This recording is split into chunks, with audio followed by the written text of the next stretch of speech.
Realm of Ruins, Chapter 6. Thyra.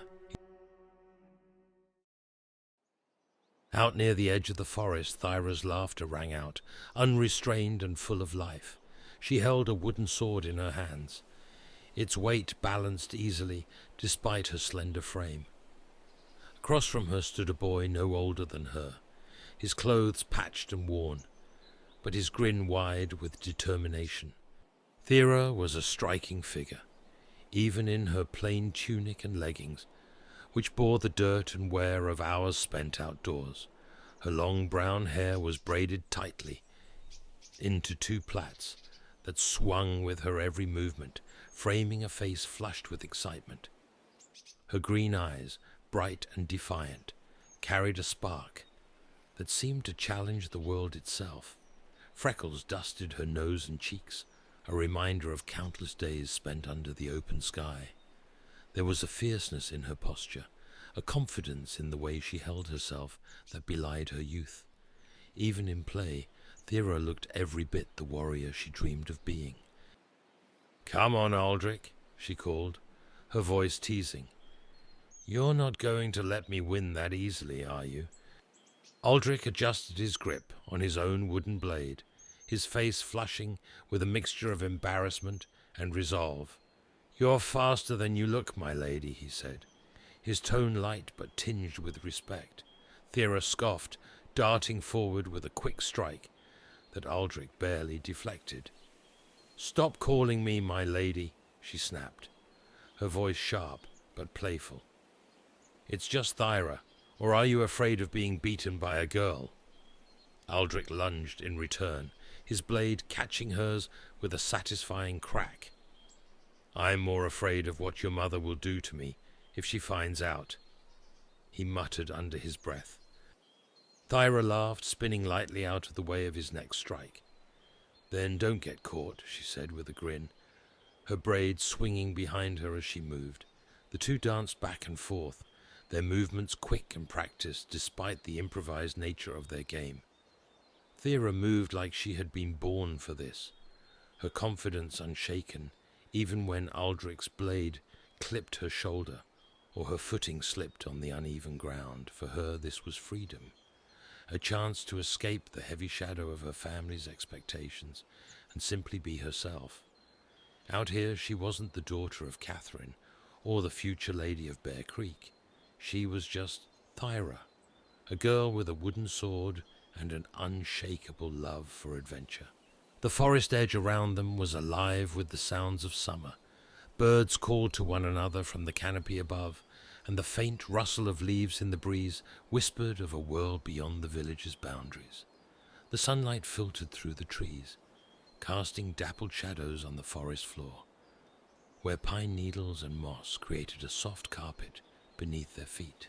Thyra lunged again, her blade whistling through the air. Aldrich barely sidestepped in time, his boots skidding on the soft ground. "You're relentless," he said, breathing hard. "Do you ever stop?" "Not until I win," Thyra replied, grinning. Her cheeks were flushed, her braid swaying with every movement. "Now come on, show me what you've got." Aldrich hesitated for a moment before charging forward, his wooden sword raised. Thyra blocked him with practiced ease, their blades crossing again with a loud crack. She met his gaze, daring him to try harder, to push beyond his hesitance. But just as Aldrich was about to make another move, a sound cut through the playful atmosphere, a sharp, piercing scream. It echoed from deeper within the forest, shattering their rhythm and sending a chill through the air. Thyra froze, her wooden sword still raised, her heart pounding in her chest. "Did you hear that?" she asked, her voice hushed now, the playful edge gone. Aldrich lowered his blade, his face pale. "It sounded like someone in trouble," he said, though his voice trembled. His eyes darted toward the forest, where the shadows seemed darker now, the trees closer together. Thyra didn't hesitate. She turned toward the sound, gripping her wooden sword tightly. "We have to see what it is," she said, Aldrich reached out, grabbing her arm. Thyra, wait. It could be wolves. You know they've been getting closer to the village. Thyra shook him off, her eyes blazing with determination. And if it's not? What if someone's hurt? What if they need help? But what if it is wolves? Aldrich countered, his voice rising with a mix of fear and frustration. We're just kids, Thyra. We can't fight wolves with wooden swords. Thyra turned to face him, fully, her expression fierce. You can stay here if you're scared, she said, her tone cutting. But I'm going. Aldrich hesitated, his grip tightening on his wooden sword. He didn't want to go, but he also didn't want to leave Thyra, to face whatever lay in the forest alone.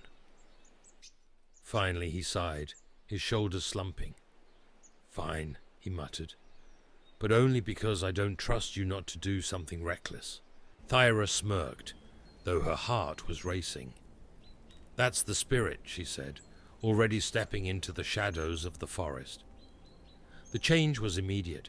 The air grew cooler, heavier, as the sunlight struggled to pierce the thick canopy overhead. The ground beneath their feet was soft and uneven, covered in a layer of pine needles and damp earth. Every sound seemed amplified, the snap of a twig underfoot, the rustle of leaves in the breeze, the faint echo of their own breathing. Thyra led the way, her wooden sword held at the ready, her eyes scanning the dense undergrowth for any sign of movement. Aldrich followed closely behind, his grip on his sword so tight his knuckles had turned white. He didn't say anything, but Thyra could feel his nervous energy like a tangible weight in the air.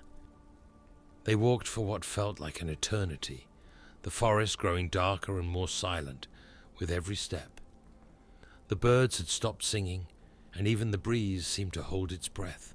And then they saw it, a patch of torn fabric caught on a low-hanging branch, fluttering gently in the faint breeze. Thyra stopped, her heart skipping a beat as she reached out to touch it. It was soft and fine, but there was a bloodstain on it, dark and dried at the edges. "This isn't good," Aldrich whispered, his voice barely audible. Thyra didn't reply. She stepped forward, her focus narrowing to the path ahead. Her wooden sword felt heavier in her hand now, but she didn't loosen her grip. If someone was out here, someone who had screamed, she wasn't going to turn back now. Behind her, Aldrich swallowed hard. "Thyra," he said, his voice trembling. "If we don't find anything soon, we should go back. Tell your mother, she'll know what to do." Thyra hesitated, her resolve wavering for just a moment, but then she shook her head. "We're already here," she said. "We can't just walk away." They pressed on, the shadows growing darker, the silence more oppressive. Whatever lay ahead, Thyra was determined to face it.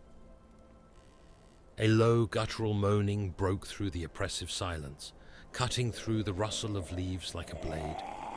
Thyra froze mid-step, her wooden sword trembling slightly in her grip.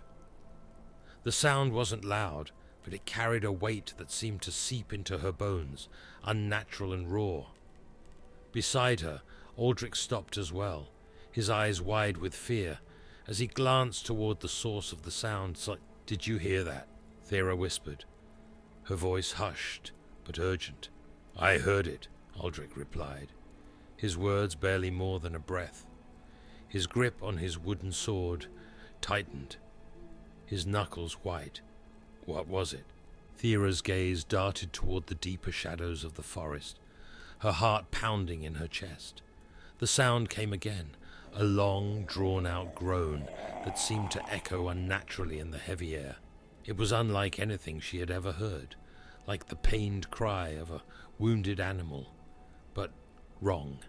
"It's coming from over there," she said, pointing toward a thicket where the trees clustered more closely together, their branches intertwined like gnarled fingers.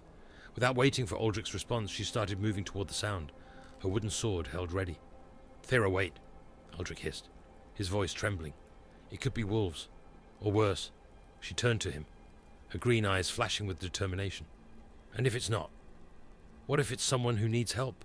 Her voice was sharp but not unkind. You can stay here if you want. I'm going. Aldrich hesitated, fear warring with his sense of loyalty. Finally, with a resigned sigh, he followed her. You're going to get us both killed, he muttered under his breath. Thyra didn't respond. She pushed forward, stepping carefully over the uneven ground as the moaning grew louder. The forest seemed to close in around them, the sunlight fading into dim, fragmented beams that barely penetrated the canopy. The air grew cooler, heavier, and every sound, their footsteps, the rustle of leaves, even their breathing, seemed amplified in the oppressive silence. And then they saw him. The man stood waist-deep in a mossy hollow, the water murky and dark around his legs. His back was turned to them, his shoulders hunched and trembling as the low, haunting groan continued to spill from his lips. He looked frail, his frame swaying slightly, as though he might collapse at any moment. "Hello?" Thyra called out, her voice steady despite the unease curling in her stomach. She took a cautious step closer, her wooden sword still raised. "Do you need help?" The man didn't respond. For a moment he remained eerily still, the groaning continuing in that same unnatural cadence. Then slowly he began to turn. Thyra's breath caught in her throat as his face came into view. His skin was grey and waxy, stretched tight over sharp cheekbones that jutted out like blades. One of his eyes was missing, the empty socket dark and hollow, while the other was cloudy and lifeless. His lips were cracked and pulled back in a grotesque grimace, revealing broken, jagged teeth. He looked less like a man and more like something that had been dragged from a grave and left to rot. Aldrich let out a strangled gasp, stumbling back a step. "Thyra!" His voice was barely audible, trembling with fear. "We need to leave, now." Thyra felt her hands tighten on the hilt of her wooden sword, her knuckles white. Her heart hammered in her chest, and every instinct screamed at her to run. But she couldn't tear her eyes away from the man, or whatever he was. His movements were wrong, jerky and uneven, as though he were a puppet being controlled by clumsy, unseen hands. Another moan escaped his lips, low and guttural, sending a fresh wave of fear crashing over her. The man or creature took a slow, shuffling step forward, the water sloshing around his legs. His arms hung limp at his sides, but his head tilted toward them.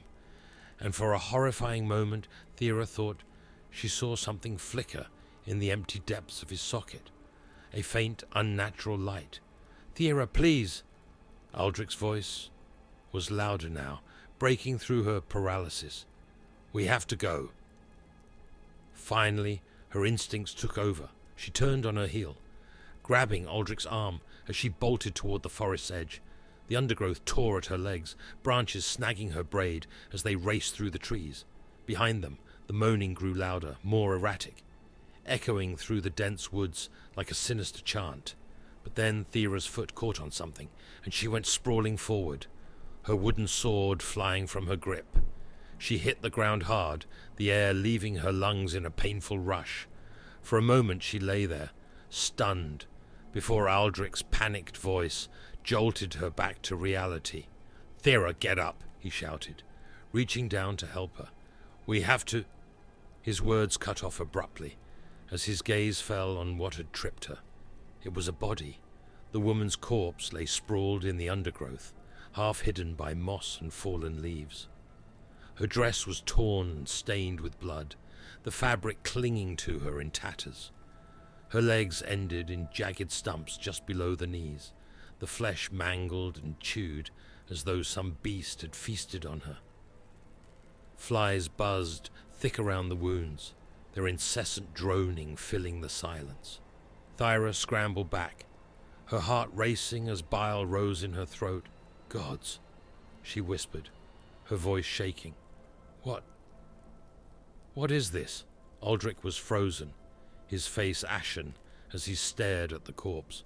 We have to get out of here." he stammered, his voice barely audible. Now! Thyra nodded, her resolve returning in a rush of fear and adrenaline. She grabbed her wooden sword, her hands trembling as she pushed herself to her feet. Together they turned and ran, their footsteps pounding against the forest floor as the shadows seemed to press in around them. The moaning faded behind them, but the oppressive silence of the forest was almost worse. Every snap of a twig, every rustle of leaves felt like a warning, and Thyra couldn't shake the feeling that they were being watched. Her mind raced with questions, but there was no time for answers, only escape. When they finally broke through the tree line, the sunlight hit them like a physical force, warm and blinding after the darkness of the forest. Thyra stumbled to a stop, her chest heaving as she gasped for breath. Aldrich collapsed beside her, his face streaked with sweat and dirt. For a long moment neither of them spoke. The safety of the open sky above did little to calm the fear that still gripped them. What was that? Aldrich whispered, his voice trembling. Thyra didn't answer. She tightened her grip on her wooden sword, her green eyes fixed on the shadowy tree line. Whatever they had seen, whatever horrors the forest held, one thing was certain: this was no ordinary danger. "Come on," she said finally, her voice firm despite the lingering tremor. "We need to tell my mother." Aldrich nodded, though his hands still shook as he pushed himself to his feet.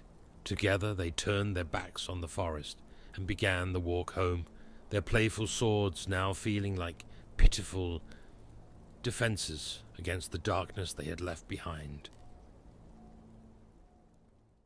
Thank you for tuning in to Realm of Ruins. Don't forget to like and follow to keep the story going.